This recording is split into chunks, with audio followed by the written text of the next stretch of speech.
Assalamu alaikum wa rahmatullah. My name is Jamal. I'm a revert to Islam. I've been Muslim for 4 years, and when I became Muslim, I was in interaction with a brother that was actually telling me about the Prophet Muhammad sallallahu alaihi wasallam and how great this person was. And of course I had a misconception and a view about the Prophet Muhammad sallallahu alaihi wasallam, which was given to me by the media.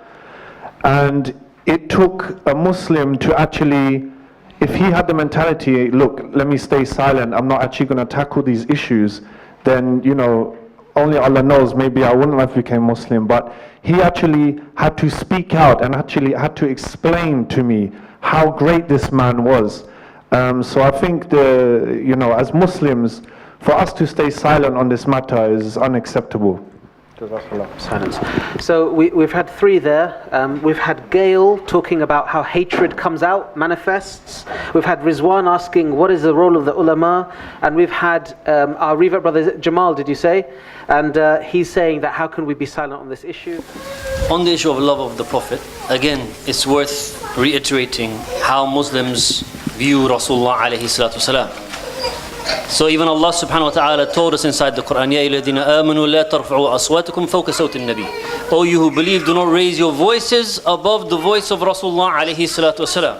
This is very clear. In the narration that Brother Abid mentioned, and another narration Rasulullah alayhi salam with similar words, La yu'minu abdun, a slave of Allah subhanahu wa ta'ala doesn't believe, hatta akuna ahabba ilay, until I am more beloved to him, min malihi, than his wealth, more beloved to him than his wealth, wa ahlihi, and his family, wa nasi ajma'een, and all of the people. And Umar bin al-Khattab said, Ya Rasulullah, I love you more than everything except for myself. And Rasulullah alayhi salatu wasalam said to him, hatta nafsak ya Umar, even yourself, you have to love me even more than you love yourself. And so then Umar bin al-Khattab went away and came back and said, Ya Rasulullah, now I found it that I love you more than I love myself. And so Rasulullah alayhi salatu wasalam said, Al-an ya Umar, now Umar, now what? Now you've reached the true belief. So this is how the Muslims love Rasulullah alayhi salatu wasalam. How did Rasulullah alayhi salatu wasalam deal with these issues? Yes, sometimes he was overlooking. This is a hikmah. Other times Rasulullah alayhi salatu wasalam ordered people to be executed. We don't give part of the seerah and hide part of the seerah. Rasulullah alayhi salatu wasalam ordered the execution of Ka'b bin Ashraf. Why? Because he used to make poetry which was very hurtful and against the Muslims, and he used to cooperate with the Quraysh and with those fighting against the Muslims, against the Muslim nation.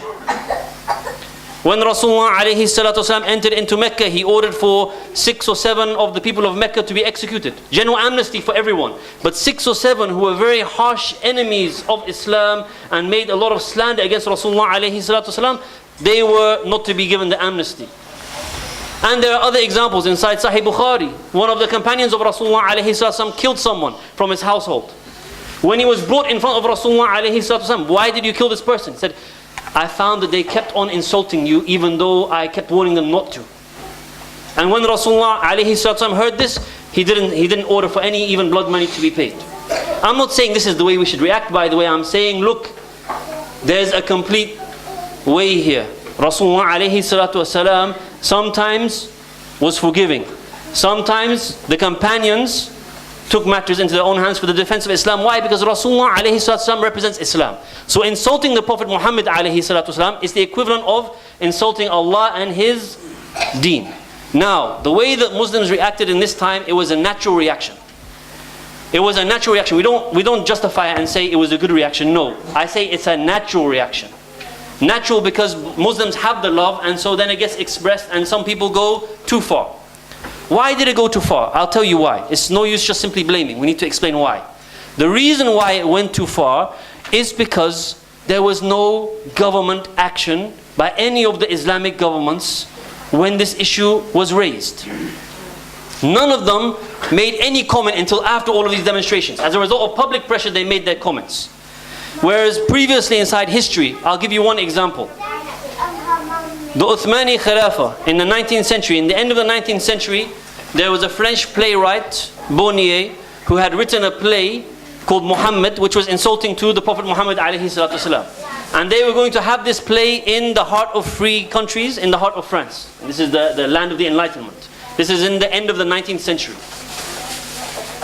The play was cancelled from pressure of the Uthmani Khilafah, of the Ottoman state. The Ottoman ambassador to France was upset with the issue, and the Khalifa of the time, Abdul Hamid II, was following the issue closely. The French in the end cancelled the whole play and stopped the person from doing the play. Why? Because they were afraid that by having the play, they would end up making enemies of the Ottoman state, and the Ottoman state would go on the side of the Germans and then affect their issue. So the state was there to make a firm response and force these people to stop the play taking place. So you see, when a state is there and represents your point of view and represents Islam, this is what deals with the situation. Let me give you an example from here, UK. You know that tragedy of this young girl, 7 years old, who was taken from her home in, I think, Wales, I can't remember exactly. And they arrested one person who used to be inside the same village but moved to a nearby village. And she's been missing since then. Until now, they didn't find her or her body. A couple of days after, and it was on all the major newspapers for 2 days. A couple of days after the girl went missing, and we ask Allah subhanahu wa ta'ala to have mercy upon her, inshallah she's found alive, and to give patience to the family. After she went missing, someone went and published a message on Facebook writing a lot of insulting things about this young girl and her family and whatever else. A mob began to gather to go and burn this guy and burn his house down and whatever else. And so what did the government do? They came, arrested him, put him in front of the court and took him to jail. My point is, no one went and burned his house, no one killed him. The people saw that the government took an action according to their belief, according to what they felt, according to the law, and that dealt with the situation. We as a Muslim community, as a Muslim nation, we lack a government which represents Islam, which represents Islamic point of view, and therefore you see this kind of chaos which occurs as a result of that. Jazakallah khairan.